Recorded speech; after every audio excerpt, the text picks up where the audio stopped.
Hey guys, it's Matthew here once again, and today I'm going to go over some of the 2.3 patch notes changes and implications that I see from these patch notes that came out roughly yesterday, and just give my take on a few of them. Long story short, this is going to be somewhat of a short video for anyone that actually wants to know my opinion on some of the changes, because there's not much that really changed for balance wise, so I'll get pretty much straight into the big sort of deal changes, and then I'll talk about pretty much everything that came out and came through for anyone that just wants to see what the patch notes were and what I think about them. So disappointingly, there's not too much in the way of skill gem rebalance or really balance in general. The biggest deal is, I guess, kind of some ascendancies got changed. Most importantly, the Scion Berserker one got nerfed. As far as I can tell, that's the biggest deal out there. And Slayer got buffed, and a few Reflect things got buffed and all that. And you can see my previous video on ascendancies when you wanna, if you want to know more about those. But as far as skill gem balance goes, the only real important stuff that happened falls into place around here, and it is roughly just these few nerfs here. So Vaal Molten Shell duration has been reduced from 10 to 5 seconds. So at its base it was always 10-second duration, now it's going to be 5 for all levels. And its damage has been reduced at higher levels. So it's still the same at level 1, but up till half at level 20. Now that's not necessarily a big deal. The 10 to 5 seconds thing is kind of annoying, and you can still build around it and you can still play it, I think. I don't think it's going to kill the build by any means. It just means it's going to be harder to actually build a more self-sustaining and reliable Vaal Molten Shell. Half the damage might sound like a lot, but it is pretty vastly overpowered right now at its current state for damage. On a 4-link, I had an average hit of 40,000 chaos damage for my Vaal Molten Shell. Yeah, and I'm firing off 10 of them a second, so it's still a lot of damage. Probably the biggest issue is the Chaos Vaal Molten Shell is going to be very hard to build around, as opposed to before, because the Consuming Darks were nerfed, the Infernal Mantle was nerfed, just the conversion, so you're going to need to do a lot to actually be able to build a really successful full Chaos Vaal Molten Shell. I think a pure Fire Vaal Molten Shell should actually still work as an Elementalist really nicely, especially with the Reflect nerf from that Elementalist passive, 50% less, so that's quite nice. The biggest problem there is the damage for single target won't quite be the same, since as Chaos you get poison, meaning every single time you're hitting with your Vaal Molten Shell, it's stacking poisons and giving you an extra like 20% at least damage in Chaos form to then do as a dot.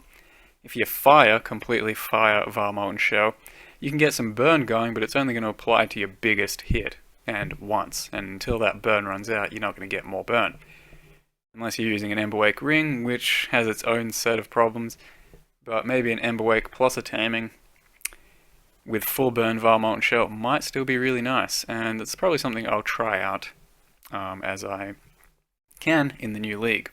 The other big change is Spark and Vaal Spark projectiles are now 20% slower. Quality on Spark is now worth half what it used to be, I think, so it's 20% proj speed instead of 40 at level 20, or 20 quality that is. And the time that sparks must travel before they rearm has been increased from 500 to 1000 ms, whatever the fuck that means. Spark projectiles now destroy themselves after traveling 150 units, which is in line with other projectiles. I'm not quite sure how far 150 units is, but if it just means you can't quite off-screen as much with Spark and Vaal Spark, I think that's fine. You'll still be able to do some good off-screening, and still have very good clear speed with that. Because by the looks of it, damage for Spark hasn't been nerfed at all, and neither has anything else, like the amount of projectiles, all that. It's just how far you can off-screen with these to, prevent the super fast clear speed builds that people were making just by pressing a Vaal Spark, whirling everywhere, and killing everything instantly. Spark and Vaal Spark should still be usable, just probably not as thoroughly OP for clear speed like they used to be. The other somewhat substantial change is increased attack time of whirling blades by 18%. It's now 2.6 up from 2.2, which probably won't change too much at the absolute top end of builds. So if you're stacking a shitload of attack speed, you're still going to have a really good whirling blades, it's still going to be really good. But if you don't stack a whole lot, so casters in general are probably going to feel this a bit more, that don't stack lots of attack speed. And also early on leveling with whirling blades is going to feel a lot worse to use it as a travel skill or an avoidance dodging skill. Probably still going to be the best option you got, because I mean, what else you have? Lightning Warp takes a lot of investment, at least 3 links, and then still feels worse. Flame Dash still kind of bad, it's only got 3 charges. You know, you don't really have many alternatives. And Leap Slam feels like shit anyway, so whatever. Besides that, there's not too many other changes we really care about. Shield Charge, as I mentioned in the last video, is a lot better potentially, because now you're going to be doing damage as you're charging, and there's a big AoE at the end of the charge. So Shield Charge could actually be a viable clearing skill. And also we got Lacerate included in our melee buffs, I guess you could call it. It's not really buffs, all we got is a new skill in the form of Lacerate, which potentially is okay. Might just be a weaker version of Reeve, might be an easier to build Reeve. Might be something similar to Cleave, where it's not too useful, but just a decent leveling skill. Who really knows? And yeah, most disappointingly, there hasn't been really any melee gem rebalance around here, so Cleave was more or less shit before, still going to be shit. So is basically everything in comparison to Earthquake. So if you want to play an Earthquake build, sounds like there's your man, still go play some Earthquake. The only change they did to Earthquake was Labyrinth Helm Enchant. Earthquake duration is now 20% reduced duration, whereas the Helm Enchant used to be 30%. Not a big deal. Probably 99% of us weren't going to get that enchant anyway, because they're hard to get, and especially for a helm you want. So Earthquake's still going to be perfectly strong and viable, and the best thing you can possibly do is melee. As well as that, Lightning Arrow got cut from +2 to +1 for the additional target's helm enchant. Like I said, that's probably an enchant almost not even 1% of us would have used as Lightning Arrow, because it's really hard to get. Another somewhat important thing is early Prolift going from 12 radius in units to 16. That's good buff, probably going to be more usable. And Spell Totem, as I mentioned in the last video, is going to be a bit buffed, and it's just probably going to enable something like Bladefall Totems more than anything else. Not necessarily going to change too much else. You probably would rather self-cast more often than not, with just about every other skill.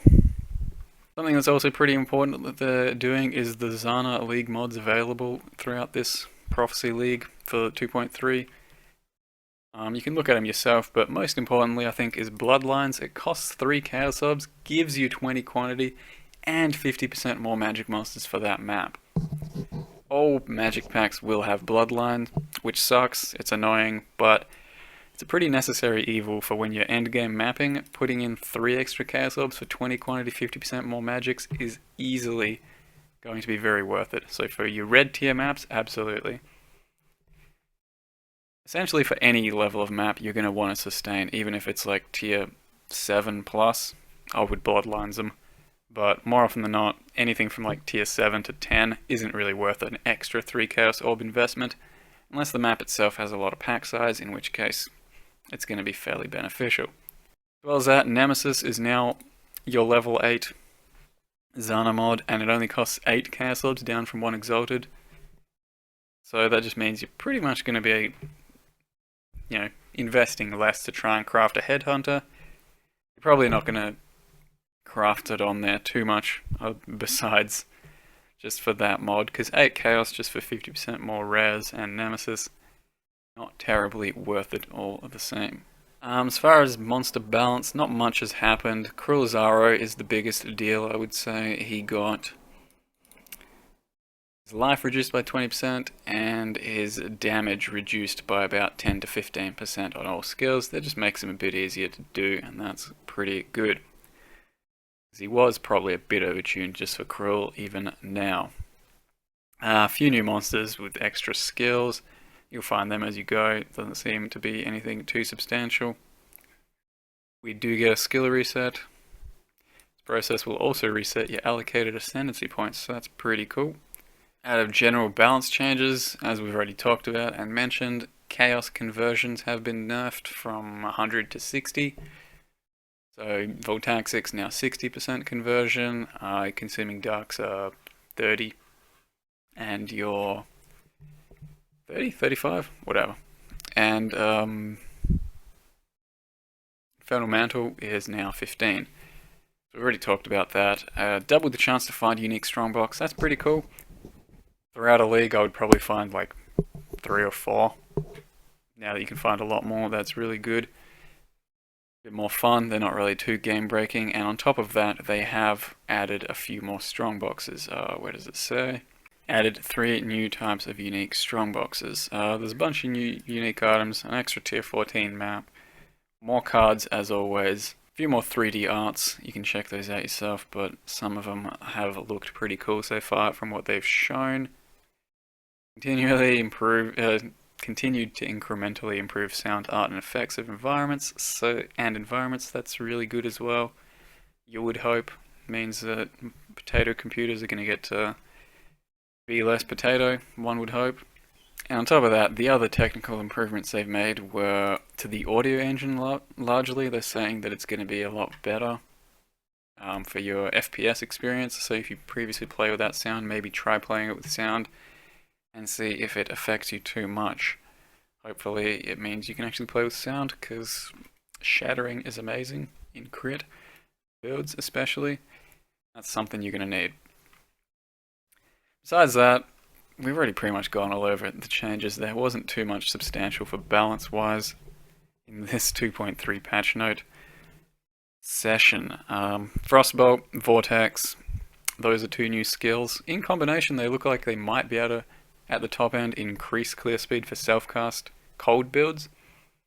Because currently when you're playing self-cast casters, you got a choice of Bladefall, Blade Vortex, and then Spark for like the absolute top tier clear speed builds. Essentially those. Then the fire skills are okay, you got your Flame Blast, your Firestorm, they're good for elementalists and for some other builds. Hold skills, they're decent, but they just don't hit the same level of clear speed as the other builds. Maybe a really strong Ice Nova build can, but it takes a very large investment to be able to one-shot monsters and even scale up into that red tier map. So combining shit like Vortex, Ice Nova, Frostbolt, maybe that's going to bring cold spells up to that level of clear speed of the other self-cast skills. That will be, I guess, something we see when it happens. Besides that, I don't really have too much else to add.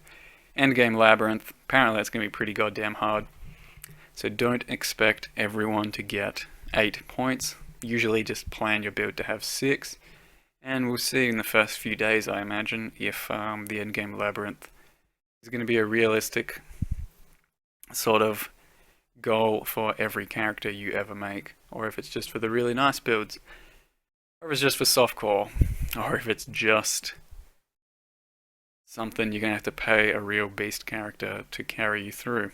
I don't know yet, but I'd plan for 6 points for now, and just keep that last 2 as a something in the back of your mind. That's about all I got to say about these patch notes. It's a bit disappointing there weren't more changes, especially to melee skills, but it is what it is. Hope you enjoyed the little go over of the patch notes, I suppose, and yeah, I'll see you guys next time.